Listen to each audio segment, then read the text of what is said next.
Hello everyone and welcome to episode 2 of the vlog. My name is Jonathan Meek and today we're going to be talking about 5 things that the buyer needs to know about the closing disclosure before coming into closing. I'm going to head upstairs, I'm going to roll this intro clip, and I'll see you guys up there shortly.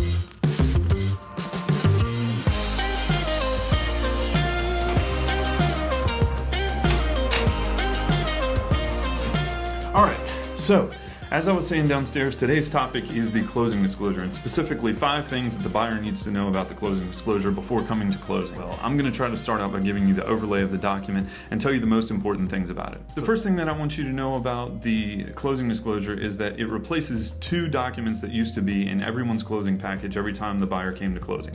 Those 2 documents were the HUD and the GFE. The HUD is basically the settlement statement, or a way to show exactly what fees are being paid out to whom, and the GFE was the disclosures from the lender. A couple of years ago, when the laws changed, those 2 documents were combined into what we now call the closing disclosure, and this has become the most important document. This one document is going to tell you not only where the funds go, it's going to tell you what happens with your loan. It's going to be a single solitary document for you to find all of that information moving forward.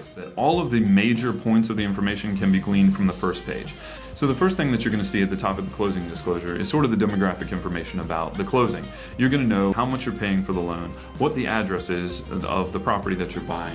You're going to know the borrower, the seller, who the lender is. You're also going to be able to see the loan term and potentially your loan ID, which may be your account number. And in the loan terms, what they're going to let you know is exactly how much you're borrowing, what the interest rate is, if there's any prepayment penalties, if there's any balloons or anything else like that that you need to be aware of on this particular loan. And all of that's going to be under the first block. So they're going to hit you with that right up front so that you know exactly what you're paying for it. The second paragraph, they're talking about things like the escrows that you might have to pay in, homeowners insurance, and taxes, and how they're added into your loan. Let you know exactly how much you're going to be paying on a monthly basis in addition to your principal and interest. When you get down to the bottom of the page, they're going to talk about 2 items. One is a synopsis of your closing costs, and the second one is the cash to close. Those 2 are very important numbers, and they're going to be calculated up for you in much greater detail on page 2 and page 3 of the CD. So page 2 of the CD painstakingly goes through all of the closing costs that were set out on page 1 of the closing disclosure. So if your closing disclosure says you have $3,000 in closing costs to pay, page 2 is going to let you know exactly how they broke down those $3,000. So it's going to split it out and enumerate it for exactly who's being paid and what it's being paid for. So this is why page 2 of the closing disclosure is very important. It's also sometimes very tricky to read. When I go over the closing disclosure with my buyers, you're going to be able to see exactly what was being paid and to whom. If you also look just to the right of that, you're going to find some certain columns.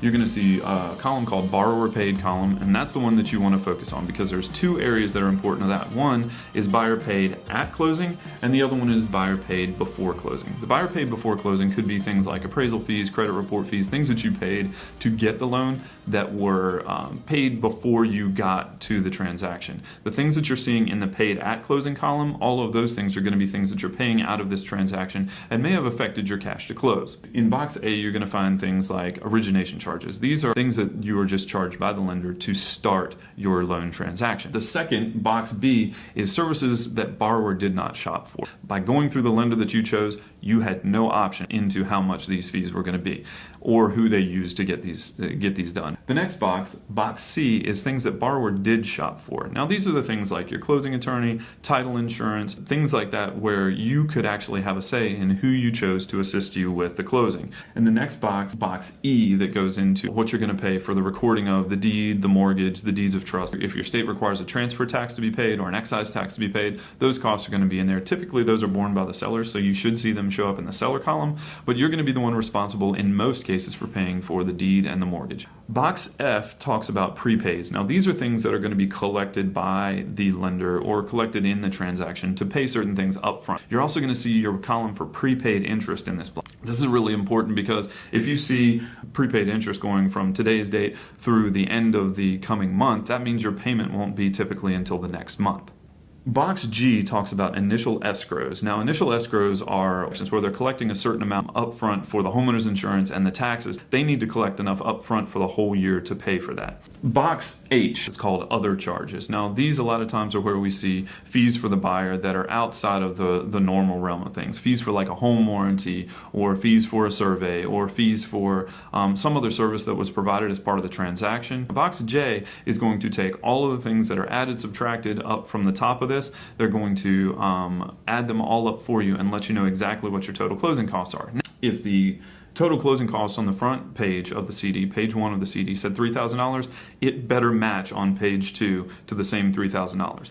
The third page of the CD is also really important because it calculates what you see on the first page of the CD as the cash to close. Now, there are two areas in which it does it. One area is up at the top of the page, and it says calculating cash to close, and it just takes the flat fees of total closing costs, down payments that are in there, any deposits or credits, and adds and subtracts them right together to make sure that what you see in that block is the same number as that cash to close on the first page. Now, I believe that in the summaries of transactions, if you follow down the left-hand side of the page here, you're going to see a box K and box L, and these are going to explain the cash to close in a little bit better detail. The start of the calculation in box K is going to let you know how much is due from borrower. So they're going to take the sales price, any closing costs, and they're going to put it in together in one number so you can see the total amount of money that you as the buyer needed to bring to the table in order to close. In box L, what they're going to show you are things that are paid in already on behalf of the borrower. So these are things like the loan amount that have come in, the deposits you've already paid, any credits that you're getting for